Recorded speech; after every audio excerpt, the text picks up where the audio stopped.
She had driven 2 hours from Denver to deliver a single sentence. The man standing at the fence didn't look up when the Range Rover stopped. He kept working, pulling a warped board loose from the gate, checking the grain, setting it aside. His flannel was dusty. His hands were certain. She stepped out. Gravel crunched under her shoes. "My father said you needed a wife." He went still, set the board down, and turned unhurriedly, like a man who hadn't been surprised by anything in years. Then he looked at her and said 4 words. She had no answer for them. He had come to Ridgeway on a Thursday in October of 2020 with everything that mattered loaded into the bed of a Ford Ranger. Willow was asleep in the passenger seat, her head against the window, one sock half off. Stellan hadn't woken her when they crossed the county line. He hadn't looked back at Denver, either. There was nothing behind him he needed to see again. The farm had belonged to his late wife's father, a man named Gus who had worked the land for 31 years and died of a stroke in the spring of 2017, leaving the property to his only daughter. She had never wanted to sell it. She had also never wanted to move back to Colorado. So it sat, the fence post slowly leaning, the chufa going to seed, the barn roof patching itself with rust. For 3 years it waited. Then Gus's daughter died too, and the farm passed to her husband, who drove out on a Thursday in October with a 9-year-old asleep in the front seat and no particular plan beyond getting through the next season. Stellan fixed the roof first, then the fencing along the north edge, then the water line to the barn, which had cracked somewhere underground and required 3 days of digging by hand. He didn't hire anyone. The work took most of the winter, and he was grateful for that. Grateful for the cold, for the ache in his shoulders at the end of each day, for the fact that Ridgeway was a town where people nodded instead of asking questions. Raymond Hart had moved in next door 11 months before Stellan arrived. He was 70, recently retired, and had bought the adjacent property because he wanted to be somewhere the sky wasn't blocked by buildings. He had built something once, something significant, and now he wanted to spend his mornings looking at mountains. He hadn't expected a neighbor. Their first meeting happened because one of Raymond's 2 Angus cows walked through a gap in the fence on a Wednesday afternoon and found its way to the water trough behind Stellan's barn. Stellan walked the animal back without saying much. Raymond said, "Thank you." That was the extent of it. The following Friday, Raymond showed up at the fence with 2 mugs of coffee. Stellan accepted one without comment. They stood there for about 20 minutes, watching the light move across the Cimarrons. Raymond left when the coffee was gone. He came back the next Friday, and the one after that. By March, it had become a ritual neither of them had named. Raymond brought the coffee. Stellan was always already at the fence. They didn't talk about what they'd done before, who they'd been, or where they were going. Raymond had noticed early on that Stellan never volunteered explanations for anything. Not for the quality of his fencing, not for the precision of his drainage work, not for the way he read a topographic map the way other men read a newspaper. Raymond recognized that kind of quiet. He had worn it himself years ago when he was becoming someone different from who he had been. Camille came once a month, usually on a Saturday. She drove up from Denver in a black Range Rover, stayed 2 nights, helped her father with whatever he couldn't manage alone, and drove back. She was 37 years old and ran a company with 14 locations and 460 employees. She managed all of it with a precision that left very little room for the unexpected. She had seen that man next door before she'd been formally told he existed. 3rd or 4th visit, standing at her father's kitchen window while the coffee brewed, watching someone replace fence posts in the field across the way. Methodical, unhurried, not the pace of someone being paid by the hour. Her father mentioned him in passing a few times after that.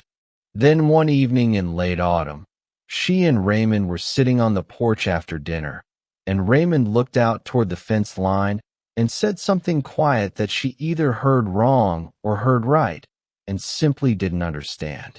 She went to bed thinking about it. In the morning, she got in her car and drove next door. She told herself she had a legitimate reason for being there. Heart Wellness Group owned a parcel of land, 3.4 acres, acquired in 2019 as part of a larger transaction that had since been restructured. The parcel sat directly adjacent to Raymond's property, which put it adjacent to Stellan's as well. There were easement questions that had never been formally resolved. Access rights along the old irrigation ditch. Maintenance responsibilities for the shared fence line. She was a CEO. These were operational matters. It made sense to address them directly. That was what she told herself. Stellan was on the porch when she came up the drive. He went inside, returned with 2 folding chairs and a flat wooden board, and set it all up as a table without being asked. Then he went back inside again and came out with a tube of rolled maps. He spread a topographic survey across the board and weighted the corners with stones from his pocket. The easement runs along this line, he said. Original filing was 1983. It's been referenced in every subsequent transfer. He indicated several points on the survey without hesitation. The maintenance responsibility is split at the 3rd post from the north marker. Your company's side of the line, your company's obligation. Camille looked at the map. Then she looked at him. You pulled the filing history. I looked it up. That's not a county assessor search. That's a title chain. He didn't answer. You studied this. He picked up one of the corner stones and turned it over in his hand. Some things you don't forget. Her phone buzzed. Priscilla Ewan, the company's general counsel. Camille answered. I'm in Ridgeway. Can I call you back? There was a pause. Not long. Half a breath. Ridgeway, Priscilla said. Then, of course, whenever you're ready. She hung up. Camille hadn't noticed the pause. Across the table, Stellan was already gathering the maps. He rolled them with the same efficiency he'd unrolled them and handed her an annotated copy. Boundary line highlighted. Easement flagged. Maintenance split marked. She took it. Read it. There was nothing on the page that required that level of effort. Then he said, still not looking at her, your father wasn't wrong about me needing a wife. He was wrong about what that means. And then he went inside. The screen door closed softly behind him. Camille sat there in the morning light, turning the sentence over in her mind. She couldn't find the loose edge of it. Couldn't find where to pull. The man inside that house knew something she hadn't thought to ask yet. She could feel the shape of it. She just couldn't name it. The second visit happened 8 days later. The third came after that. Each time she arrived with a reason. Each time the reason felt thinner than the one before. They walked fence lines, discussed drainage, talked about soil movement and property boundaries. And somewhere in between those practical conversations, she found herself asking questions she hadn't intended to ask. About his wife. About Ridgeway. About why he seemed entirely uninterested in impressing anyone.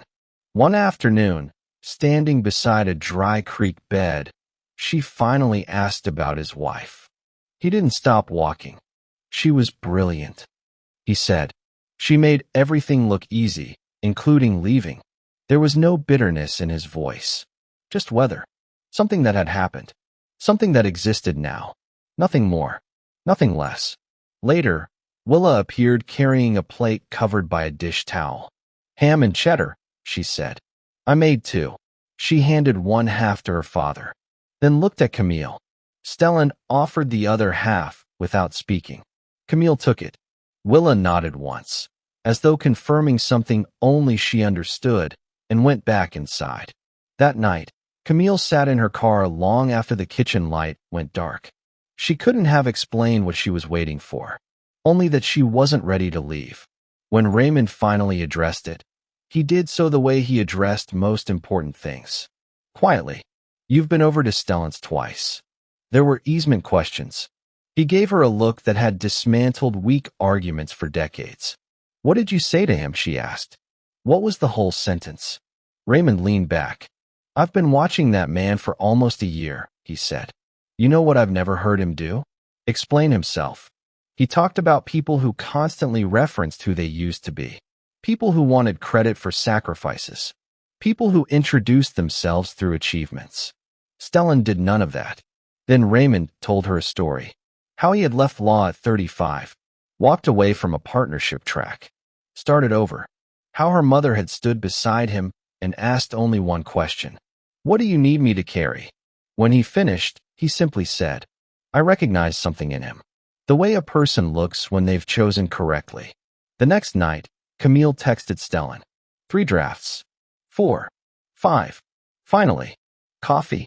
Saturday. His reply arrived 15 minutes later. Saturday morning. True grit. I'll be the one with the dirty boots. She smiled despite herself. Saturday arrived. True Grit Cafe was half full. Stella was already there. Corner table. Window seat. 2 cups of black coffee. He had guessed correctly what she drank. Neither of them mentioned it. They talked for more than an hour. About Willa. About Ridgeway. About Raymond's failed goat cheese experiments. Camille laughed twice. Both times surprised her. Then Stellan asked a question. What keeps you up at night about the company? She had a rehearsed answer. Boardroom ready. Investor ready. Meaningless. She didn't use it. Someone is trying to sell something my father built, she said, and calling it growth. Stellan didn't interrupt, didn't advise, didn't reframe. He simply listened. And for the first time in a long time, she kept talking. She talked about responsibility, about legacy, about protecting something worth more than money. When she finished, he only refilled her coffee. Somehow that was enough. The board meeting came 10 days later. Dorian Keswick presented acquisition plans, valuations, growth projections, control transfers wrapped in careful language. Camille asked for more time. Priscilla intercepted her afterward. There's something you should read. The original charter. A trust provision. Old language. Complicated language. Important language. Camille spent hours studying it. The more she read, the less certain she became. A week later, an envelope appeared at her office. No signature. Handwritten analysis. Case law. Charter interpretation. Specific references. One note at the top. The provision doesn't expire. Ask Keswick what year he joined the board. She knew immediately who had sent it. Even without a name. Even without proof. She checked the records. Keswick had joined in 2019. The provision had been quietly reinforced before he arrived. He had known. The confrontation happened that afternoon. You knew about the trust provision when you joined the board. Keswick smiled. Deflected. Dismissed. Then made a mistake. You've been driving to a farm in Ridgeway to take advice from a man who shovels hay. Camille looked at him. No, she said. We're making decisions based on documents your lawyer misrepresented. The room changed after that. Fast. Documents surfaced. Minutes surfaced. Signatures surfaced. Truth surfaced. The emergency board meeting followed. Resignations. Suspensions. Audits. Votes. The acquisition died. The company survived. That evening, Camille drove west. Not toward town. Not toward Raymond's house. Toward the farm. The porch light glowed against the darkness. Stellan sat on the steps. Not waiting. Just sitting. She crossed the yard. Stopped in front of him. Who are you? For a long moment, he didn't answer. Then, someone who read the same kind of agreement 12 years ago and didn't catch it in time. He told her enough. About Hartwell Capital. About a restructuring. About warning signs. About mistakes. About seeing something wrong and failing to stop it. Not because he didn't care. Because he assumed someone else knew better. The collapse came later. The consequences came later. The regret stayed. I left Denver because I didn't want to be the person who saw things clearly and still let them happen, he said. I'd already been that person once. Camille sat beside him. Not close. Just there. The mountains disappeared into darkness. Neither of them spoke for a long time. They didn't need to. The board voted against the acquisition 2 days later. 7-2. Keswick lost. The audit expanded. Attorneys became involved. The future changed direction. When it was over, Camille found herself driving west more often. Sometimes for a reason. Sometimes without one. One evening she arrived at the farm and stopped at the gate. Through the kitchen window, she could see Stellan at the counter. Willa at the table with a book. Warm light. Ordinary life. The sort of life she had spent years convincing herself she didn't have time for. A moment later, Stellan came outside. Looked across the yard. Went back inside. Returned carrying a folding chair. Set it beside his own. Nothing more. No invitation. No speech. Just space. She walked up. Sat down. 15 minutes later, Willa joined them with her book. As if 3 chairs had always belonged there. As if this arrangement required no explanation. Above them, the stars stretched across the Colorado sky. The kind of sky cities never see. No one talked much. No one needed to. For the first time and longer than she could measure, Camille Hart sat somewhere without feeling the weight of expectation. She was just a person on a porch beneath a sky full of stars. And that was enough. The audit concluded 3 weeks later. Findings went to state authorities. Lawyers took over.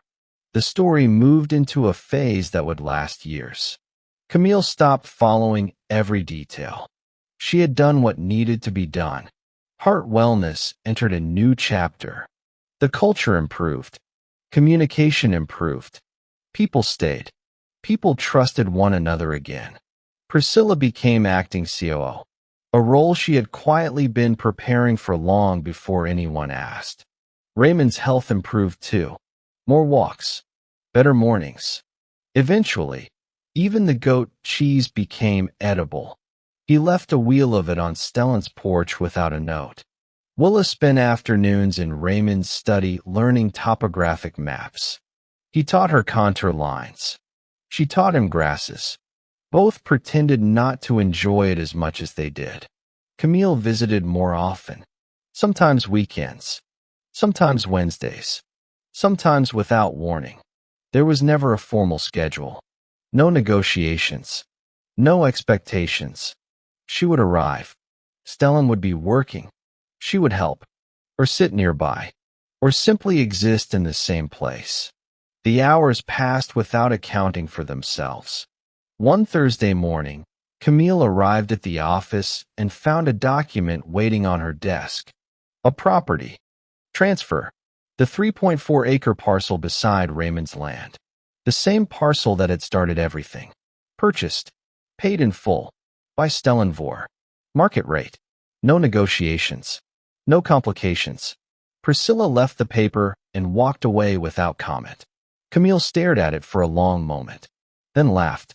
On a Friday in late March, she drove to Ridgeway again. The sun hung low over the valley. She parked by the fence. Walked toward the boundary line. Stellan was already there, looking toward the mountains. The Cimarrons glowed orange beneath the fading light. She stood beside him. Neither spoke. In the distance, Willa crossed toward Raymond's property, carrying a book. She didn't look back. She didn't need to. Further away, Raymond sat on his porch. Watching. Not interfering. Not pretending not to watch. The light softened. The shadows lengthened. The mountains held their color for another minute. Then another. Then surrendered it to evening. No one said anything that required saying. There was nothing left to negotiate. No declaration. No performance. No dramatic moment. Just 2 people standing beside a fence that no longer divided anything important. The air was cool. The valley quiet. The future unwritten. Neither of them had been looking. That was the only reason they found each other.